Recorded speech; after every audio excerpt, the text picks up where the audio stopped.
नमस्कार, स्वागत है आप सभी का देवभूमि समाचार में। मैं आपके साथ निकिता कश्यप। बुलेटिन की शुरुआत करते हैं। प्रधानमंत्री नरेंद्र मोदी कल उत्तराखंड के दौरे पर थे और जिसपे उन्होंने राज्य के हाल ही में आई प्राकृतिक आपदाओं के प्रभाव का जायजा लिया। तो वहीं आपको बता दें कि पीएम नरेंद्र मोदी ने देहरादून में आपदा प्रभावित क्षेत्रों की स्थिति देखी और जहां पीड़ित परिवारों से भी मुलाकात की गई, तो वहीं राहत एवं बचाव कार्यों पर समीक्षा की गई। बताते चले कि उत्तराखंड के लिए 1200 करोड़ रुपए के राहत पैकेज का ऐलान किया गया है ताकि बाढ़ और लैंडस्लाइड से प्रभावित लोगों को मदद मिल सके। लेकिन आपको बता दें कि कांग्रेस के द्वारा इस राहत पैकेज को लगातार सवाल या निशाने पर खड़ा किया गया है और जहां पर बीजेपी की प्रवक्ता हनी पाठक ने इस पर जवाब देते हुए कहा कि प्रधानमंत्री का उत्तराखंड का दौरा काफी महत्वपूर्ण रहा और प्रधानमंत्री ने जो राहत पैकेज की घोषणा की है उससे राज्य को काफी लाभ होगा।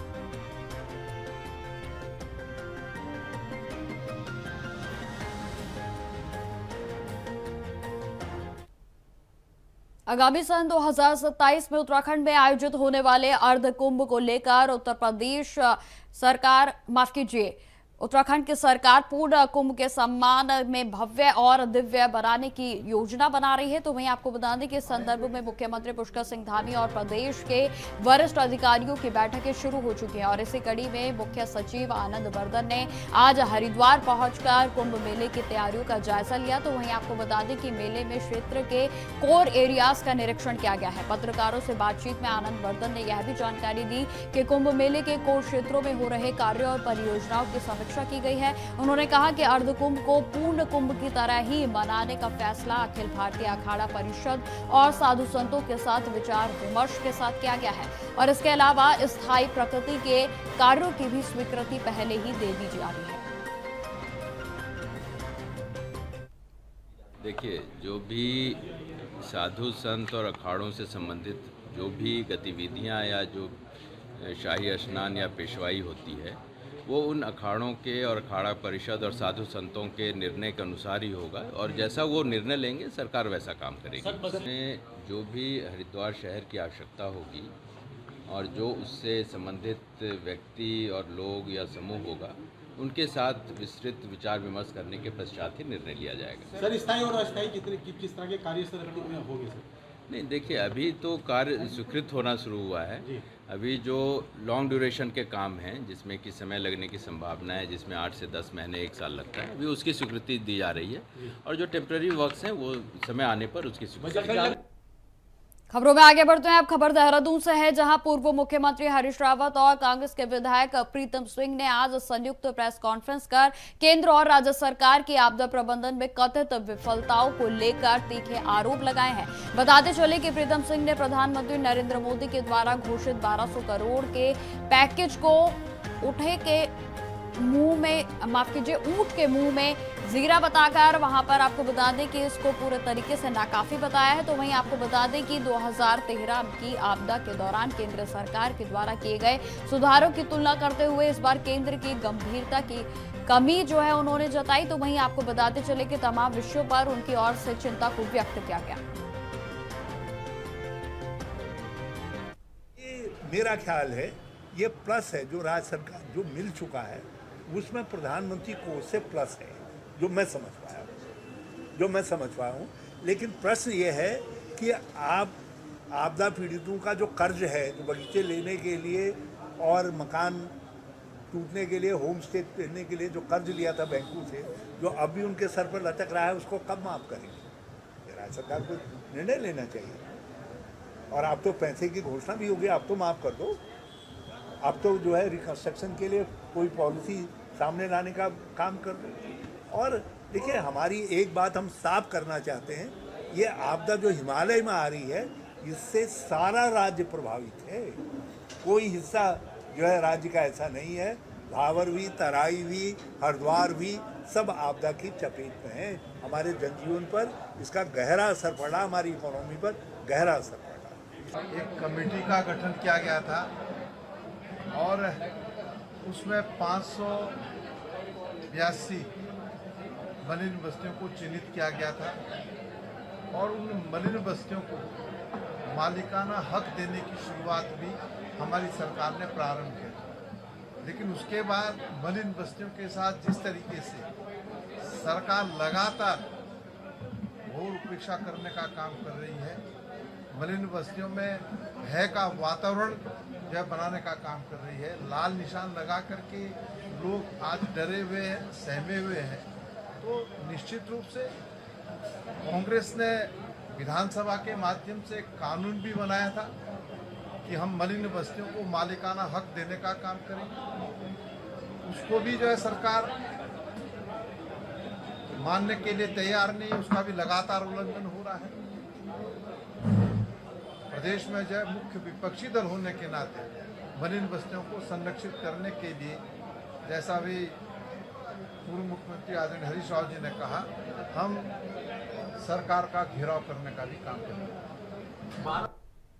खबरों में आगे बढ़ते हैं। नैनीताल उत्तराखंड हाईकोर्ट में चमोली के जिले में छात्राओं को केंद्र सरकार की नंदा गौरा योजना का लाभ नहीं दिया जाने को लेकर दायर जनहित की याचिका पर सुनवाई हुई है। आपको बता दें कि कोर्ट ने जिला कार्यक्रम अधिकारी और निदेशक महिला सशक्तिकरण को 1 सप्ताह के भीतर यह स्पष्ट करने को कहा है कि अब तक छात्राओं को योजना का लाभ क्यों नहीं दिया गया। तो वहीं आपको यह भी बता दें कि अगली सुनवाई की तिथि 1 सप्ताह के बाद नियत की गई है और जहां पर यह याचिका चमोली के सामाजिक कार्यकर्ता ममता नेगी ने दायर की थी और जिसमें बताया गया है कि वर्ष 2022 से 23 में चमोली जिले में 439 छात्राओं को 12वीं की कक्षा उत्तीर्ण करने के बाद नंदा गौरा योजना के तहत मिलने वाली 51,000 रुपए की सहायता राशि उनके खातों में अभी तक नहीं पहुंची है। तो वहीं यह भी बता दें कि छात्राओं ने योजना के लिए आवश्यकता और फॉर्मेलिटीज को पूरा कर लिया था, लेकिन अभी तक भी धनराशि न मिलने के कारण वे हायर एजुकेशन में परेशानियों का सामना कर रहे हैं। सोशल एक्टिविटीज़ हैं। ममता नेगी जी चमोली डिस्ट्रिक्ट में गैरसैंण में रहती हैं। उनके द्वारा एक हमारे थ्रू एक PIL लगाई गई थी जिसमें कि जो पूरा चमोली डिस्ट्रिक्ट है उसमें 439 बच्चों को नंदा गौरा योजना के तहत जो स्टाइफंड मिलता है, जो उनको प्रमोशन के लिए आगे हायर स्टडीज़ के लिए पैसा मिलता है 51,000 रुपये, वो नहीं मिला क्योंकि ये एक सरकार की योजना है नंदा गौरा योजना, जिसमें इंटर पास करने के बाद महिला जो बच्चियां होती हैं उनको ये पेमेंट मिलती है कि ताकि वो अपने हायर स्टडीज़ कर सकें। तो सिर्फ चमोली डिस्ट्रिक्ट में ही 439 बच्चों को ये पैसा नहीं मिला अभी तक। वो सिर्फ 2022 और 2023 बैच का। तो इसमें माननीय उच्च न्यायालय ने आज सुनवाई करते हुए निर्देशक महिला सशक्तिकरण और जिला कार्यक्रम अधिकारी चमोली डिस्ट्रिक्ट को से इंस्ट्रक्शंस मंगाए कि भाई इनको पैसा अभी तक क्यों नहीं इनके खातों में गया, क्योंकि हमारी तरफ से ये कहा गया कि हमने पूरी फॉर्मेलिटीज़ कंप्लीट कर दी थी। 439 बच्चों ने पूरी फॉर्मेलिटीज़ कंप्लीट कर दी, लेकिन अभी तक भी उनको पैसा नहीं मिल पाया। माननीय उच्च न्यायालय ने ये कहा कि ये योजना के बारे में ये कहा कि 439 बच्चों के ही माध्यम को अभी तक पैसा क्यों नहीं मिला, इसी बारे में बाबत हमारी PIL थी। अब खबर कोटद्वार से है, जहां शहर में स्मार्ट मीटर लगाने का काम शुरू कर दिया गया है और जिसको लेकर विद्युत उपभोक्ताओं में आक्रोश नजर आ रहा है। आपको बता दें कि ज्यादातर विद्युत उपभोक्ताओं का कहना है कि स्मार्ट मीटर लगने के बाद बिल पहले के मुकाबले कई गुना ज्यादा आ रहा है, जिसको लेकर आज सैकड़ों विद्युत उपभोक्ताओं ने UPCL कोटद्वार कार्यालय में जमकर नारेबाजी की और आम जनता को लूटने का आरोप भी लगाया गया। तो वहीं आपको बता दें कि पार्षद ने बताया कि स्मार्ट मीटर लगाने को लेकर कोई भी कर्मचारी विद्युत उपभोक्ता पर दबाव नहीं बना सकता, लेकिन कोटद्वार में मीटर बदलवाने को लेकर दबाव बनाया जा रहा है। और इतना ही नहीं, जनता को गुमराह करते हुए बताया गया है कि अगर स्मार्ट मीटर नहीं लगवाए तो भारी जुर्माना लगाया जाएगा, और जिस कारण लोगों को गलत जानकारी देकर जबरदस्ती मीटर बदले जा रहे हैं। तो वहीं आपको यह भी बता दें कि जो लोग मजदूरी करते हैं वह इतना बिल अधिक जो है वो कैसे भरेंगे, या फिर अपने बिलों को भरेंगे या पेट भरेंगे। तो वहीं आपको बता दें कि विद्युत उपभोक्ताओं ने 15 दिन के भीतर इस समस्या के समाधान के लिए मांग उठाई है, और अगर ऐसा नहीं होता तो 15 दिन के बाद उग्र आंदोलन की चेतावनी भी दी गई। जब से कोटद्वार में स्मार्ट मीटर लगे हैं तब से कोटद्वार की जनता परेशान है। पहले घरों में 100 वाट के बल्ब लगाया करते थे लोग, और उसमें 800 या 1000 का बिल आया करता था। अब 10 वाट 9 वाट के बल्ब लगा रहे हैं लोग, उसके बाद भी LED बल्ब लगा रहे हैं, उसके बाद भी 3000, 10,000, 15,000 का बिल आ रहा है, जिससे कोटद्वार की जनता परेशान है। मैं चाहती हूँ कि स्मार्ट मीटर हटा दिया जाए और पुराना मीटर लगा दिया जाए। जिससे जनता को राहत मिले। अब खबर रुड़की से है, जहां लोकप्रिय विधायक प्रदीप बत्रा ने अपना 56वां जन्मदिन अपने कैंप कार्यालय पर सेवा पखवाड़ा के रूप में बनाया। आपको बता दें कि इस खास अवसर पर उन्होंने रक्तदान शिविर भी आयोजित किया और जिसमें लोगों ने बढ़ चढ़कर हिस्सा लिया। यह परंपरा प्रधानमंत्री नरेंद्र मोदी के जन्मदिन को सेवा पखवाड़ा के रूप में मनाने की तरह ही विधायक बत्रा भी अपनी जनसेवा भावना को दर्शाते हैं। तो वहीं आपको बता दें कि गुलाटी ऑप्टिकल के संचालक नवीन गुलाटी ने कहा कि विधायक प्रदीप बत्रा हमेशा अपने जन्मदिन को जनसेवा के रूप में ही मनाते हैं। नीचे बैठा हुआ मगर बना रहे ऊपर आने देखो।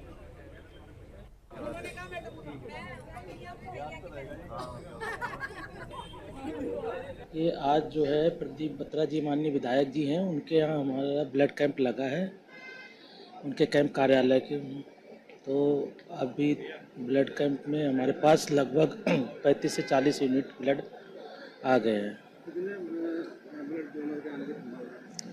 अभी हमारे पास 35 से 40 यूनिट तक आ गए हैं और अभी 1-2 घंटे का और टाइम है, अभी देखते हैं और कितना आ सकता है। लगभग 50 से ऊपर रुक जाएगा। जीवन मिला है तो मैं समझता हूँ कि भगवान के बनाए हुए इंसान की सेवा करनी चाहिए और जन्म दिवस एक ऐसा दिन होता है कि इसमें आदमी सेवा का संकल्प ले और सेवा करे। इस महीने हमारे प्रधानमंत्री नरेंद्र मोदी का जन्मदिन भी है, हमारे यशस्वी मुख्यमंत्री पुष्कर धामी का जन्मदिन भी है। तो ये पखवाड़ा हम सेवा के पखवाड़े के रूप में मना रहे हैं। समझता हूँ कि आज ब्लड डोनेशन कैंप का आयोजन किया गया और सहायता शिविर भी लगाया गया है। जो हमारे आपदा ग्रसित क्षेत्र हैं और जो बाढ़ आई है पंजाब में, हिमाचल में, उनके लगातार यहाँ पर चेक भी दिए जा रहे हैं और उनकी मदद भी करी जा रही है। तो जो आपदा और अतिवृष्टि हुई से बचने के लिए, इससे निकलने के लिए सभी लोग सहयोग कर रहे हैं और मैं समझता हूँ कि बहुत जल्दी इससे हम लोग उभर जाएंगे। सर, काफ़ी लोग आपको शुभकामनाएं भी दे रहे हैं, उत्साह है काफ़ी लोगों में, आपके साथ केक भी काट रहे हैं, क्या कहेंगे? ये लोगों का प्यार है, लोगों का आशीर्वाद है, लोगों का स्नेह है और ये प्यार से मुझे ताकत मिलती है काम करने की। मैं लगातार शहर की सेवा करता हूँ और ये संकल्प आज के दिन लिया है कि जो मेरा 56वां जन्मदिन है, जैसे हमारे प्रधानमंत्री ने भारत का गौरव बढ़ाया, भारत आज मोदी जी के नाम पे गौरव करता है और हमारे पुष्कर धाम जी लगातार काम कर रहे हैं और हम लोग एक गर्व महसूस करते हैं उत्तराखंड के निवासी होने का। तो इससे ही हम लोग भी 56वें वर्ष में सेवा करें और ज़्यादा काम करें और जनता की समस्याओं का समाधान करें। ये संकल्प के रूप में हम लोग आज का दिवस मना रहे हैं। तो फिलहाल मेरे साथ इस बुलेटिन में इतना ही। देश दुनिया की तमाम खबरों की जानकारी के लिए बने रहे हमारे साथ। नमस्कार।